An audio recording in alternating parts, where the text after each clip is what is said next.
Welcome back, everybody, to the Philadelphia Eagles franchise here on Madden 22.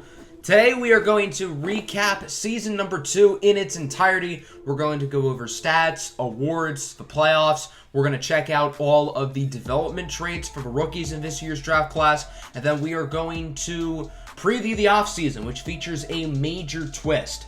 Obviously, this has been quite the year, and for one thing, we had the original save file for the franchise corrupt, so obviously I had to restart and bring everything manually back. But on the field, it's been quite an eventful season, too. We're obviously not in the playoffs. We should have been, starting off 8-4, but we lost our final 5 games to take us out of playoff contention.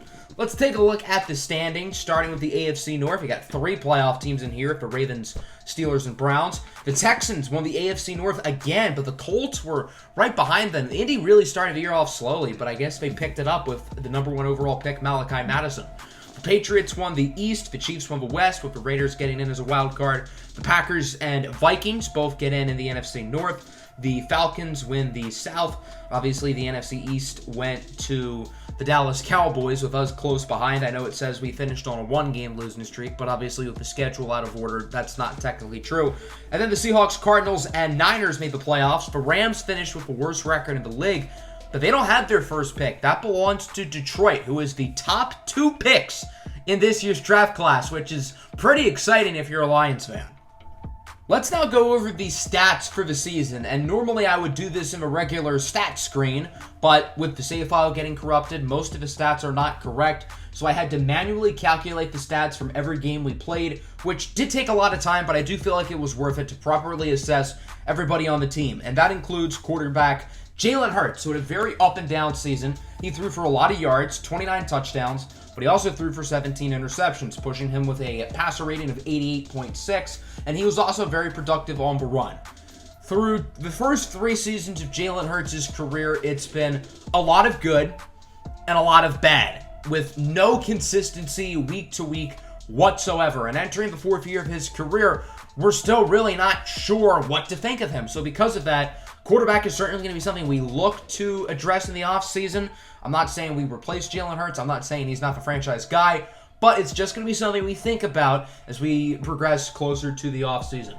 The run game was very interesting. We obviously had Miles Sanders at the beginning of the year, but he was traded to New England, and we've really seen Rosemont St. Clair and Leonard Fournette get a bulk of the touches.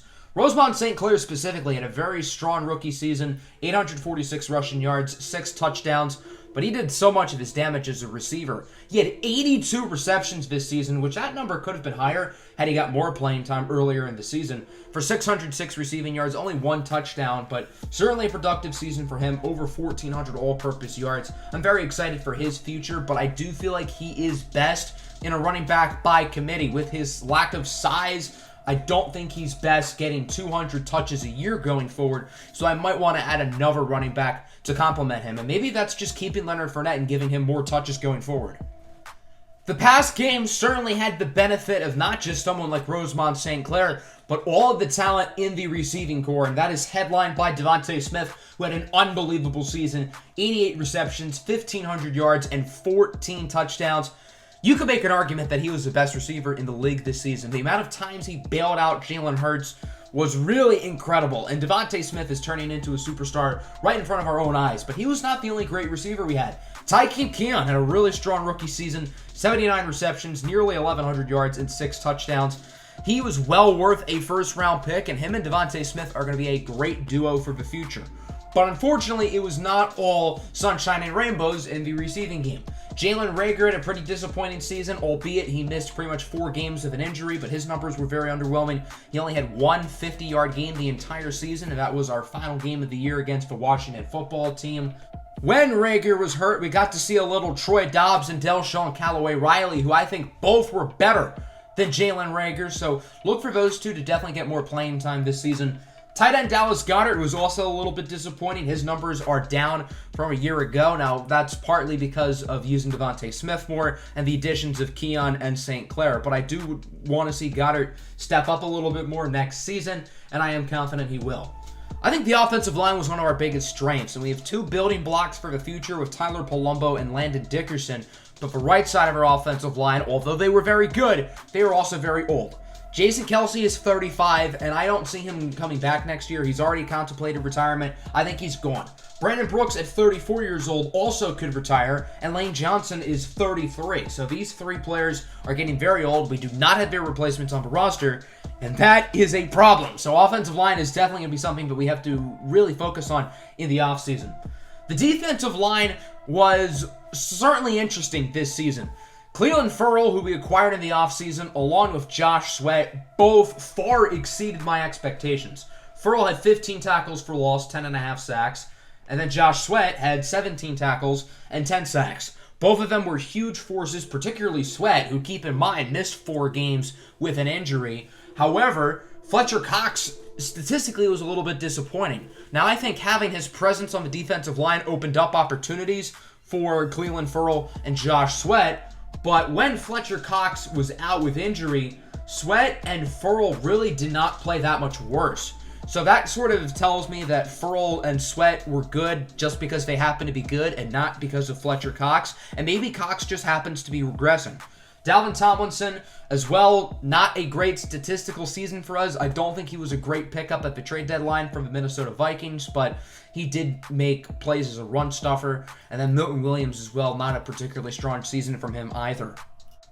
The linebacking core was also quite solid, and that starts with rookie Winston Johnson, who was very impressive, especially as the season went along. He finished with 12 tackles for loss, 6 sacks, a fumble recovery, and an interception, and he really improved each week of the season. And although he was only a 5th-round pick, he looks like someone who could be a star for us going forward. But he was not the only linebacker who impressed this season. Akeem Davis-Gaither and Josh Uche were both very solid. Davis-Gaither had 18 tackles for loss and 7 sacks. Although he's more of a coverage linebacker, he was very impressive at getting to the quarterback, along with Josh Uche, who had 15 tackles for loss, 8.5 sacks. Now, our linebackers were great when it comes to making plays in the backfield, getting sacks, getting tackles for loss, but they weren't very consistent in coverage, which is strange because Johnson, Davis-Gaither, and Uche are all pretty good coverage players. So I'm not really sure what the issue was, but hopefully it gets addressed next season because I do expect all 3 of these players to be back with prominent roles. Our secondary was kind of in the same boat, in the sense that we have a lot of really good players who had good individual seasons, but the secondary as a unit was just never consistent. And that starts with Darius Slay, who was a playmaker. He grabbed 6 interceptions, but Slay really struggled in coverage for much of this season. He was a train wreck at the beginning of the year. Then he played better as the year went along. And then at the end of the season, he started to play poorly again. At 32 years old, he's going to start to regress quite a bit. And he was just not consistent at all this season. And I am a little bit worried with Slay going forward. Maybe he's a player we look to move on from in the offseason. And I think we have the luxury of doing that because we have so much talent at the cornerback position, headlined by our 3rd overall pick, Nehemiah Richardson, who, despite not really being a ball hawk, grabbed 5 interceptions this season, and he was a lot more consistent in coverage than Darius Slay was. Richardson certainly is going to be the cornerback 1 going forward, but behind him there's a lot of talent. Michael Ojemudia and CJ Thomas are both really solid, especially Thomas, who was drafted in the 2nd round this year, didn't really play a whole lot. But I think he's ready to be an impact player next season. So I don't really think Darius Slay is in need. And maybe he's a player we do look to move on from in the offseason. Our 3 safeties we used for much of this year were Deshaun Elliott, Terrell Burgess, and Jeremiah Nnabuke. Burgess was certainly the playmaker of the group. 9 tackles for loss, 5 sacks, 3 interceptions. He was really good and somebody who I think is going to be a staple on this defense for years to come. I would have liked to have seen more from the other 2, particularly Deshaun Elliott.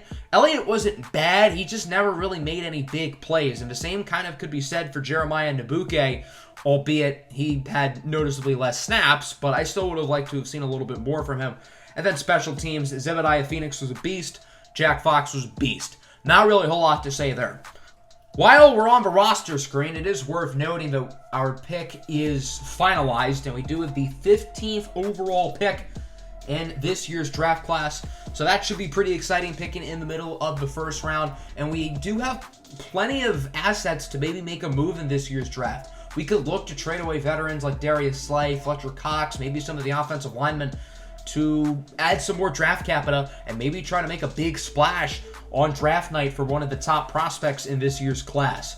Let's take a look at the awards. The NFL MVP goes to our divisional rival, Ezekiel Elliott. Really no surprises here in the top 10 other than maybe Matt Ryan, but everybody else here you would kind of expect. The coach of the year is Griffin Murphy of the New England Patriots. We probably would have been in this top 10 had we not collapsed at the end of the year. Patrick Mahomes and Hassan Reddick are the offensive and defensive player of the years, respectively. The offensive rookie of the year in the AFC is Malachi Madison of the Indianapolis Colts. He threw for around 4,000 yards, 23 touchdowns, and 7 interceptions. So a very solid season there for the number 1 overall pick.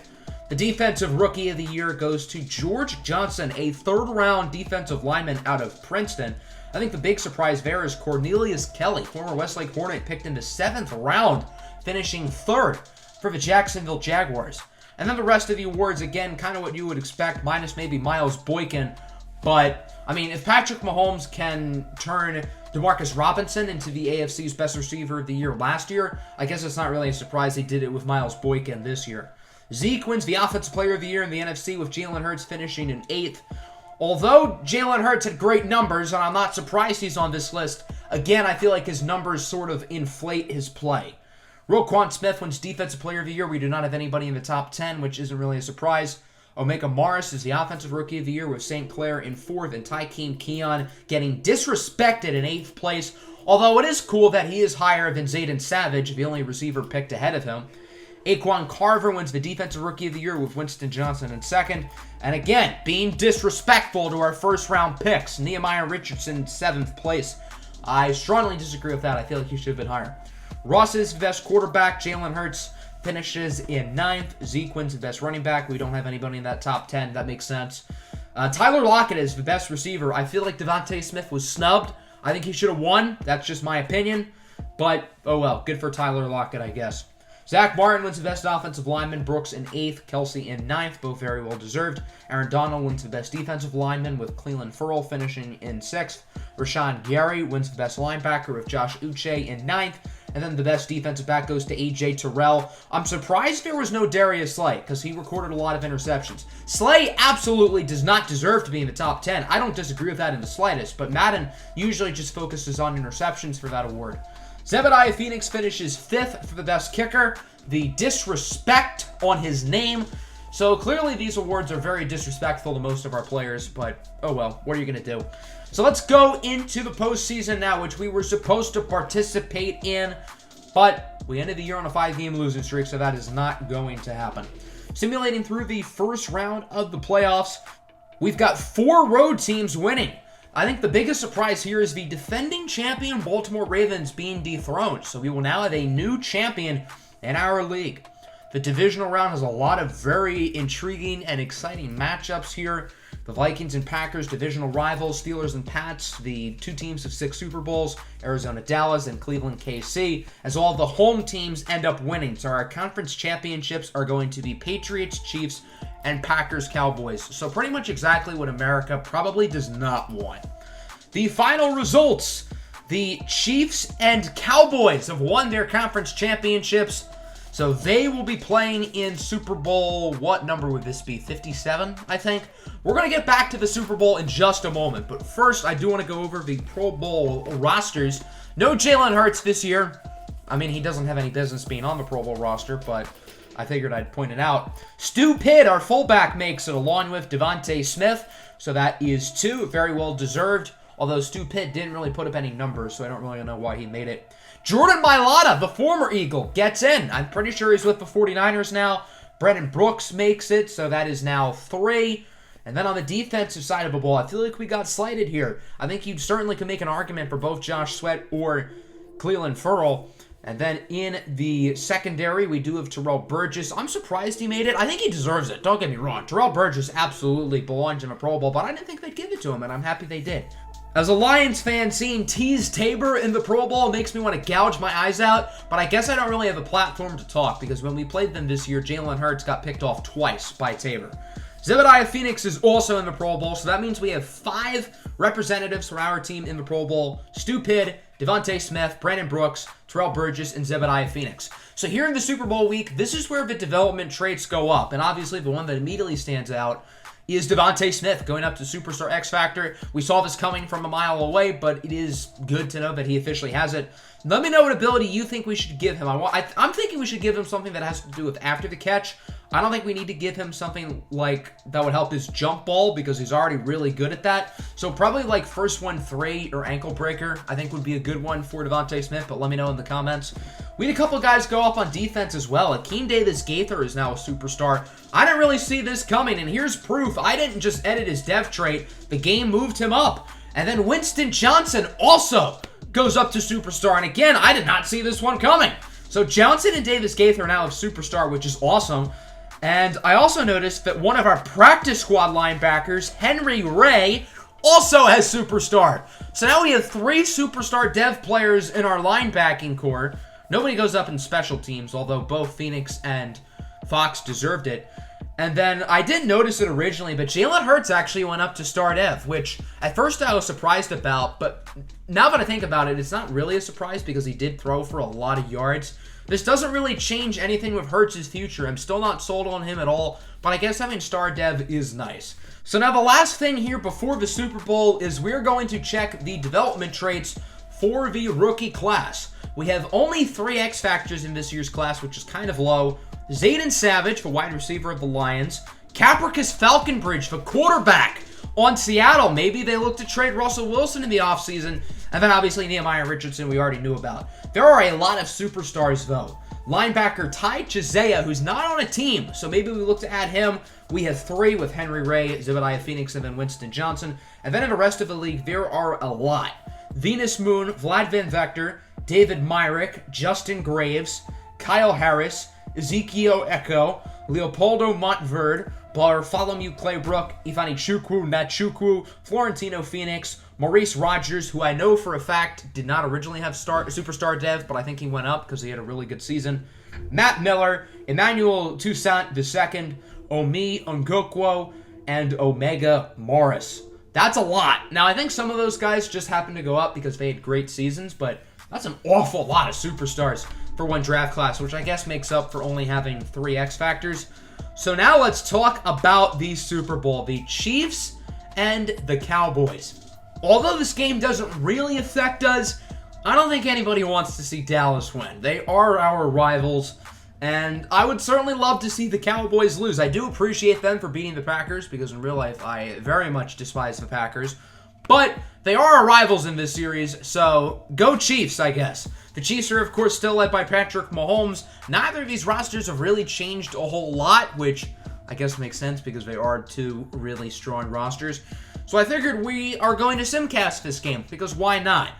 Super Bowl 57, the Chiefs and the Cowboys. Will Patrick Mahomes get ring number 2, or will the Dallas Cowboys piss off the United States of America for the next 8 months until the start of the next regular season?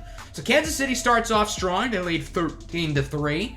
Dallas keeping it close. They would put up 14 unanswered before the second half. And now this game is turning into a shootout. Look at all these points. 37-34 with 4 minutes to go. We're going to start to move a little bit slower as Dallas has it on the goal line. They're having trouble punching it in. They're going to have to settle for the field goal.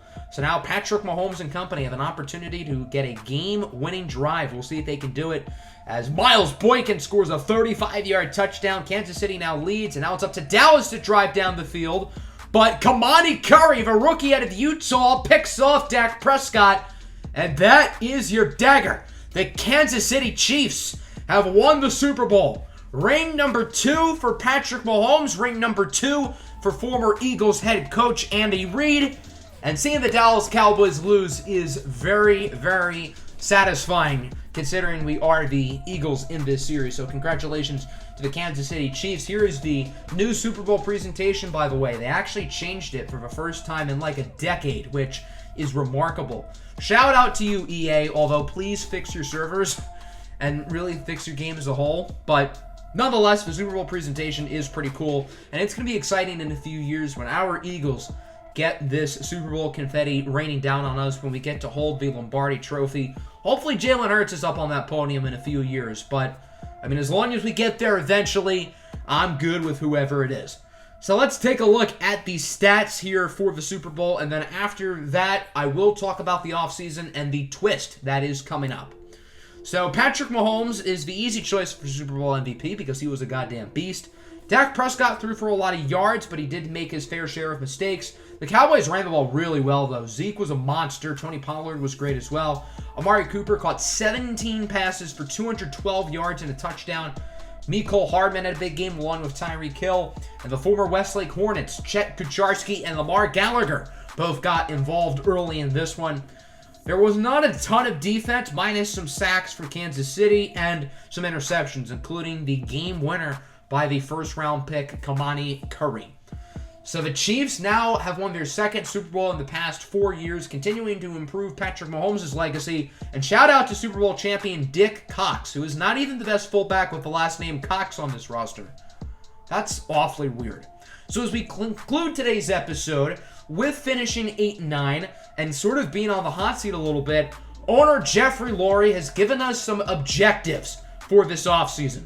So number one, we must spend at least $30 million annually on free agents. So that means $30 million of our salary cap next season must be tied into new players. We must sign at least 185 overall player or higher. Now that number could fluctuate. If it's a really bad free agency class, then it's going to be lower than 85 overall. But if it's a really good free agency class, then that number we must sign will be higher. We must add 2 impact/starting rookies. So hopefully we hit on our first 2 draft picks. And the big one, must give Jalen Hurts competition or replace him. Jeffrey Lurie is not satisfied with Jalen Hurts' quarterback play, and you can't really blame him. Although Hurts has put up the big numbers, the eye test doesn't really back him up. If you've watched the games, you understand that Jalen Hurts has not been spectacular. So we need to give him a legit battle in camp or outright replace him. So we have a lot of goals entering this very pivotal offseason in the series, and it's going to be a fun one. Next episode, we're going to do free agency. Then after that, we'll have the draft preview, and then the NFL draft. So it should be a fun offseason. Make sure to hit the like button. Make sure to subscribe to the channel if you are new. Peace out.